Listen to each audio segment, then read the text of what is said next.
Chers toutes, chers tous, bonsoir, chers tous, heureux de vous retrouver dans cette nouvelle capsule. Sri Joseph Arondino, on m'appelle.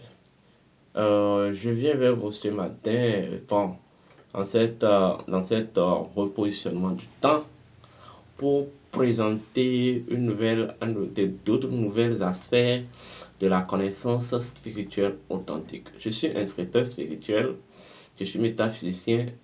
Alors, je suis homme de la tradition. Avant de commencer, je tiens à vous rappeler votre devoir.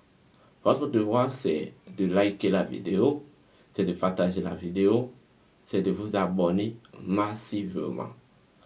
Aujourd'hui, nous allons aborder un thème. Oui, un thème qui va vraiment vous faire très plaisir, un thème qui va clarifier la lanterne de beaucoup de personnes. Il s'agit du Joto, le retour du man. Le Joto, le retour du man. Bien. L'univers dans lequel nous sommes est basé sur trois grandes dimensions. Nous avons la dimension des principes, la dimension des lois, la dimension des faits. On peut appeler un principe une intelligence de transcendance, tout simplement. Un principe est une intelligence. Une loi est tout simplement, en fait, le dynamisme énergétique d'un principe. Ça veut dire quoi? Le principe, dans sa nature, est statique. Donc, c'est grâce à la loi que le principe, en fait, se meut. Vous comprenez? Parce que la loi, la règle métaphysique dit ceci. Le mouvement engendre la vie et la vie engendre le mouvement. Ce qui signifie une chose. D'abord, ce qui veut dire que toutes les choses animées de vie et reliées à l'océan de vie, par cette énergie vitale intrinsèque qu'il habite, donc il les habite, sont en fait assujetties à à une production de mouvement constante. Ça veut dire quoi? Soit vous êtes dans le mouvement et vous disposez d'une vitalité, soit vous n'êtes pas dans le mouvement et vous ne faites plus partie de la vie. Vous comprenez? Le mouvement, c'est une forme d'animation de la vie. Et c'est même là se trouve tout le cœur de l'animisme. Le mouvement anime la vie. C'est la vie, le mouvement, c'est la vie qui s'anime. Mais de façon continuelle. Voilà pourquoi la loi dit le mouvement engendre la vie et la vie engendre le mouvement. Ça veut dire quoi? En fait, le dynamisme produit la fréquenciation de l'énergie vitale ou de la fréquenciation de la vie, et la vie en son tour génère une constance de dynamisme. Donc, toute chose animée de vie provient d'une dynamique. C'est d'abord ça. C'est ce que vous devez garder de très basique en fait. Donc, par conséquent, les principes font partie intégrante de l'océan de vie. Donc, les principes sont au service de l'océan de vie en tant que fragment de la nature profonde de l'océan de vie. Oui. De là, vous devez arriver à un éveil. Oui. Tout est vie. Tout est vie. L'équilibre de la vie se trouve dans son dynamisme, dans sa capacité à se mouvoir ou à mouvoir. Vous comprenez? Donc, le principe est vivant. Le principe dispose de la vitalité. Vous comprenez? Alors, du principe, nous avons la loi. La loi, c'est cette configuration par laquelle le principe en fait se met en mouvement. C'est cette configuration qui permet au principe de s'auto-animer. Vous voyez? C'est en cela qu'on va dire le principe engendre la loi et la loi engendre le principe.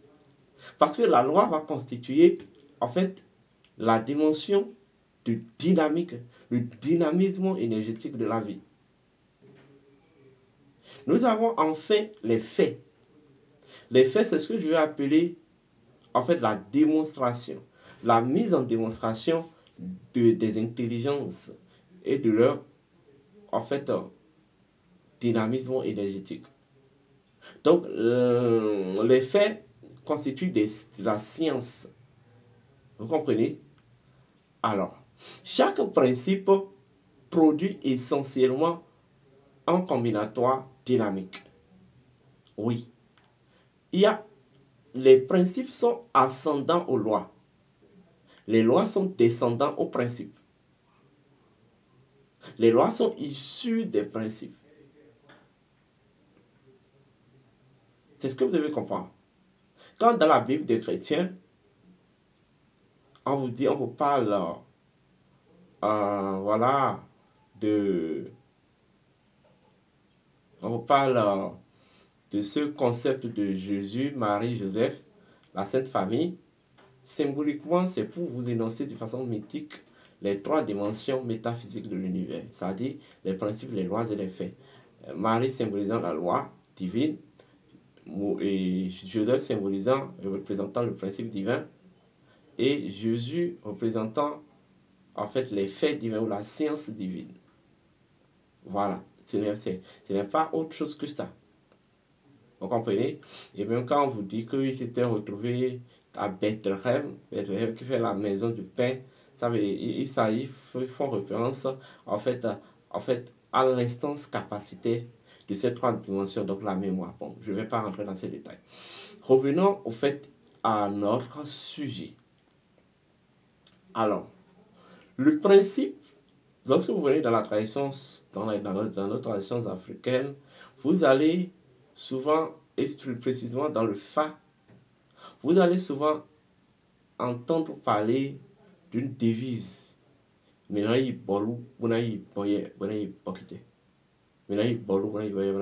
fait, quand on parle de Minayi Bolou là, c'est pour énoncer la dimension du principe. Minayi Boye, c'est pour énoncer la dimension de la loi. Minayi Bokite, c'est pour énoncer la dimension des faits. Ça veut dire quoi? Lorsque vous vous mettez dans un processus d'interpellation de l'oracle Ifa par rapport à une kexiologie, eh bien oui, le Fa va s'énoncer, va vous répondre en trois aspects. Il va énoncer un principe, énoncer une loi ou des lois, et maintenant corroborer ça avec des faits. La connaissance authentique du Fa étant perdue à nos jours, la plupart se résument au décodage juste des faits énoncés à travers les mythes. Or, en fait, l'essentiel, c'est de retracer les trois dimensions à travers l'arcane qui est ressorti. Vous voyez? Etc., etc. Donc, quand vous prenez dans les pratiques vaudou animistes, vous allez constater que on ne peut pas faire une pratique rituelle vaudou sans trois choses. Tout peut manquer, mais les trois là ne doivent pas manquer. Je vais vous les citer. Nous avons le Ata, le Viaroui, c'est-à-dire Puma du Guinée, qui est en fait un élément pétrolifère, c'est un élément disposant du feu.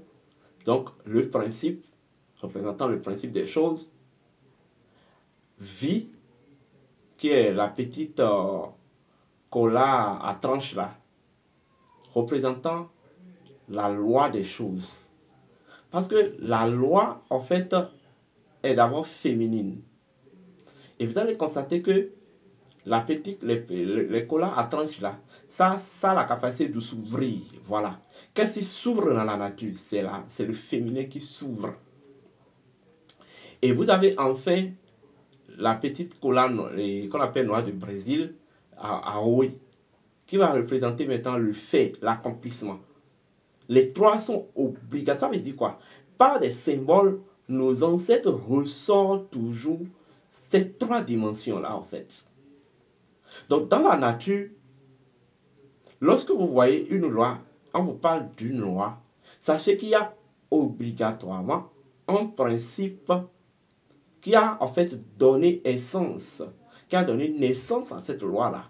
Et vous ne pouvez même pas comprendre ce principe, cette loi-là, sans le principe, sans retrouver le principe. Vous entendez certainement souvent parler du Joto, des Joto. Et on vous a fait croire jusque-là que les Joto ou le Joto, c'est la réincarnation de qui vous êtes. Ou c'est la réincarnation de l'ancêtre dont vous êtes. Ce n'est pas de ça il s'agit. J'aimerais faire vraiment la clarification aujourd'hui. L'homme est composé de trois grandes dimensions. Nous avons la dimension de l'esprit, de l'âme et en fait de l'énergie vitale. Vous comprenez? Mais en fait, la dimension de l'esprit dispose en nous de son centre opérationnel qu'on appelle le corps mental. La dimension de l'âme dispose de son centre opérationnel qu'on appelle le corps astral. La dimension de l'énergie vitale dispose de son corps et dispose de son centre de commandement qu'on appelle le corps physique. Maintenant, les trois dimensions-là ne peuvent pas être véritablement fonctionnelles sans en fait la mémoire. Oui. La mémoire, c'est lorsque l'énergie spirituelle, c'est-à-dire l'énergie de l'esprit, s'unit à la puissance de l'être, ceci donne de la mémoire.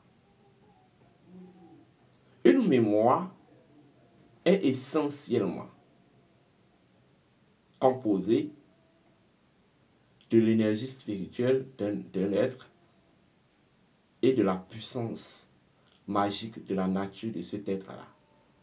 Et c'est cette mémoire-là qui va en fait, qui sera l'instance capacitaire, l'instance en fait de fonctionnement de cet être. C'est comme en réalité la boîte noire. Il faut que je vous fasse la métaphysique même de la mémoire bientôt. Donc, lorsque vous... Ce qui est transcendant, en fait, l'un des éléments les plus palpables qui représente, qui fait partie de la transcendance de l'être, c'est la mémoire. Certes, l'esprit est transcendant, mais la mémoire aussi est transcendante. Dans des cas plus précis et cruels, l'âme peut être détruite. Mais la mémoire, en fait, est transcendante. C'est ce qui fait qu'en réalité, en tant qu'âme, lorsque vous venez en incarnation, c'est la mémoire qui représente le point, vous voyez, transitionnel, le point de raccord entre vos vies antérieures et votre vie actuelle de façon dynamique. Vous comprenez? Ça veut dire quoi? Dans la nature de votre mémoire se trouve tout votre passé. Donc le présent n'est qu'une forme de dynamisme. Et ça, vous me comprenez? La mémoire, c'est votre instance capacitaire. Sans la mémoire, vous ne pouvez même pas prendre le corps. Sans la mémoire, vous ne pouvez pas mouvoir. La mémoire, c'est votre instance capacitaire. Alors, de là, on comprend que l'esprit a besoin de la mémoire pour fonctionner. L'âme fonctionne par la mémoire et l'énergie vitale aussi fonctionne par la mémoire. Étant donné, il y a une loi qu'on appelle la loi de la réincarnation ou la loi du retour. Cette loi stipule que, en tant que énergie divine manifestée, vous avez comme mission de travailler afin d'accomplir de façon absolue la perfection divine. Donc pour ça, il vous faut venir dans le monde matériel, faire les expériences qu'il faut. Vous avez été minéraux. Vous êtes passé par tous les minéraux qui existent. Vous avez été végétal ou végétaux. Vous êtes passé par tous les arbres.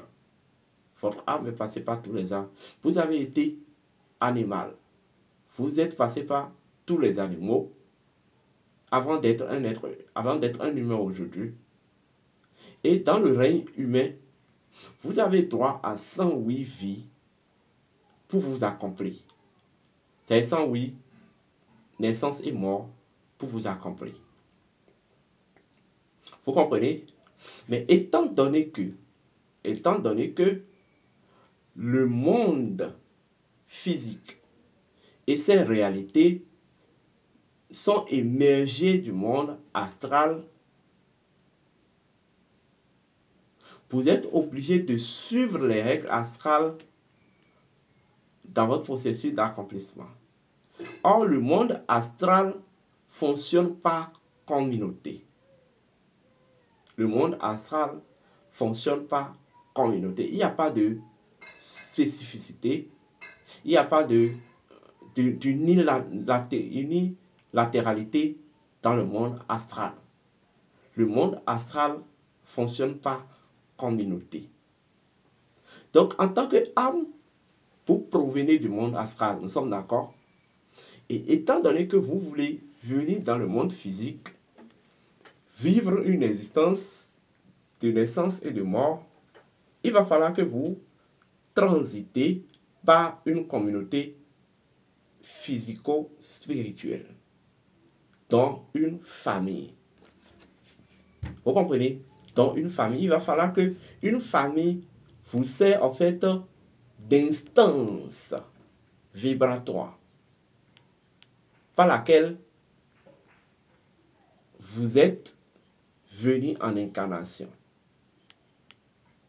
Parce que en tant qu'âme, lorsque vous étiez dans le monde astral, vous faisiez partie d'une communauté astrale. Or, le monde astral n'est pas opposé au monde physique. Le monde physique est une émergence du monde astral, est émergé du monde astral. Oui, vous comprenez? Je dis que c'est une émergence du monde astral. Donc, en fait, l'âme se sent dans l'obligation de se faire porter ou de se faire porter par une communauté vibratoire, dont une famille physique. Et étant donné qu'en tant qu'âme, il dispose de son taux vibratoire, il dispose de son énergie, de son karma, de toute sa configuration, dans les dispositions qui précèdent à l'incarnation ou à la naissance, le conseil karmique ordonne à l'esprit terrestre tellurique de choisir la famille. Vous voyez? Qui va constituer l'instance, vous voyez, et d'ancrage de votre existence. L'instance d'ancrage énergétique de votre existence. La famille. Donc c'est l'esprit de la terre qui choisit ça en fonction de vos karmas antérieurs, de votre destinée et tout ça. Et lorsque la famille est choisie, étant donné que vous êtes, en tant qu'âme, vous êtes une étranger dans la famille, il va falloir maintenant que, en fait, un ancêtre, de par son énergie spirituelle et de par sa puissance, vous voyez, vous parraine, ou vous, en fait, parraine votre intégration, en fait, à l'égrégore de la famille ou dans la famille. Donc, qu'est-ce qu'il faut comprendre par là? C'est comme si vous êtes un étranger. Vous venez dans un pays. Vous rentrez dans une maison, vous dites que vous voulez habiter la maison. C'est impossible. Vous pouvez rentrer dans la maison parce que vous connaissez quelqu'un dans la maison. Ou vous devez faire connaissance avec quelqu'un dans la maison. Et c'est cette personne-là qui va vous accepter, vous intégrer dans la maison. C'est la même chose que le Joton. Le Joton, votre Joton, c'est l'ancêtre qui a, de par son énergie spirituelle, de par sa puissance, a en fait apporté votre énergie, apporté en fait le droit d'ancrage de votre énergie dans la famille.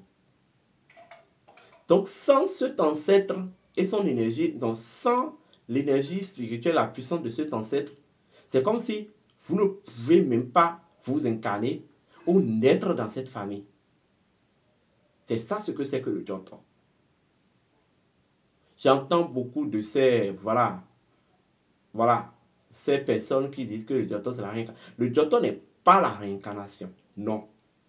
Le Joton, c'est l'énergie spirituelle et la puissance ancestrale qui a porté notre ancrage énergétique dans une famille dans laquelle vous voulez naître. Tout simplement. Ça veut dire quoi? L'univers, ou je veux dire, la réalité cosmique est dotée de deux grandes facettes. Il y a le monde matériel et le monde non matériel ou le monde spirituel. Il y a l'invisible et le visible. Nous sommes d'accord? Il y a l'ascendance et la descendance. Donc, étant donné que vous êtes en train de vous incarner dans une famille, vous êtes d'une classe de descendance. Il faut maintenant une ascendance qui doit porter votre énergie et la maintenir en équilibre au sein de la lignée vibratoire de cette famille-là. Sinon, sans une ascendance, sans l'énergie spirituelle et la puissance d'un ascendant dans une famille, vous ne pouvez pas descendre dans la famille. C'est en ça que l'adage africain qui dit « c'est au bout de l'ancien quand on tisse la nouvelle » a tout son sens. Vous comprenez? Troisième niveau. La manne ou le manne d'un ancêtre porte toute son histoire énergétique. Oui.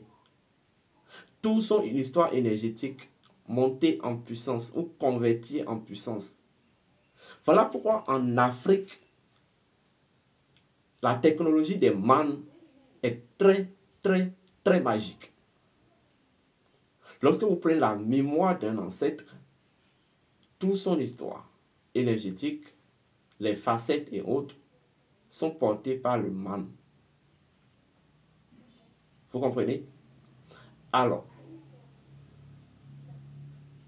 au temps des anciens, lorsque quelqu'un se désincarne, on extrait sa manne qu'on conserve. On purifie et on conserve. Parce que si l'individu, en son incarnation, a été suffisamment mauvais et pervers, sa manne, en tant qu'une boîte noire, portant son histoire énergétique et autres, dispose, quoi qu'on dise, de ces empreintes-là. Mais lorsque c'est purifié, c'est innocenté. Vous voyez? Donc, au cas où cet ancêtre, de par son énergie spirituelle, sa puissance, va servir de point d'ancrage ascendante à une âme qui veut se réincarner dans la famille, son histoire énergétique ne va pas infecter cette âme-là. Vous entendez souvent les histoires selon lesquelles on a consulté l'oracle et l'oracle a dit ton Jotor, votre Jotor, c'est tel ancêtre. Or, cet ancêtre-là, il était quelqu'un de très bizarre, il avait tel comportement et on remarque les mêmes comportements chez ce dernier actuellement. C'est tout à fait normal. C'est tout à fait normal. Parce que vous êtes d'abord la version actualisée du man de cet ancêtre-là. Parce que comme je vous l'ai dit, le man ou la man, oui, la man n'est que composé d'énergie spirituelle et de la puissance magique d'un être. Point. Donc, étant donné que la man, c'est de l'énergie spirituelle convertie en puissance magique, ça veut dire quoi? Toute l'histoire de cette âme fait partie de cette instance, mais reconvertie de façon en puissance, donc de façon amplifiante. J'espère que vous commencez par me comprendre. Donc, par conséquent, si cette manne, au cours du rituel de la récupération, n'était pas purifiée et innocentée, lorsque une nouvelle âme va vouloir s'incarner dans cette famille, si par méga, c'est bon, si c'est pas par providence, je préfère le dire ainsi, c'est cette manne-là qui va servir de parrainage d'ancrage ou de point d'ancrage ascendant à cette âme. Eh bien oui, l'histoire énergétique de cette âme va en fait infecter cette âme et sa destinée de la sorte que cette âme-là risque de répéter dans son existence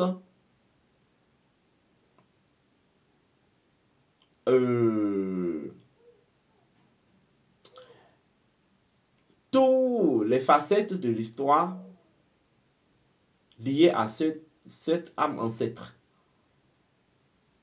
Je ne sais pas si vous me comprenez. Donc, quand on dit le Jotor c'est le retour ou l'actualisation d'une âme, d'une manne ancestrale. Vous comprenez? Et même au cas où le rituel d'innocentialisation n'avait pas été fait lors de l'extraction du man, et l'oracle vous révèle que vous êtes le man de telle personne, vous êtes la version actuelle du man de tel ancêtre. Eh bien oui, c'est-à-dire votre Jotor c'est tel ancêtre.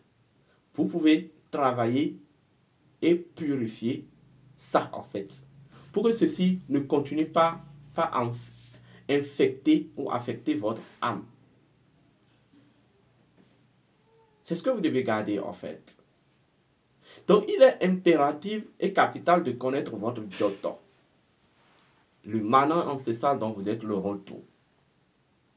Donc quand on dit que vous êtes le Jotor de telle personne, ce n'est pas que c'est pas que c'est l'âme là qui est revenue, c'est pas que c'est l'individu qui est revenu. Il faut que vous compreniez ça. Il ne s'agit pas de l'individu. Et c'est à peine dans 5% du cas que vous allez voir qu'on va consulter et que le Jotor, en fait, que ça sera, le Jotor sera en même temps le retour de l'âme et le retour de son mana. C'est carrément impossible. Mais c'est à peine 5% dans les cas, sur 100%, qu'on retrouve ça. Parce qu'en fait, n'ignorons pas la transversalité de l'âme.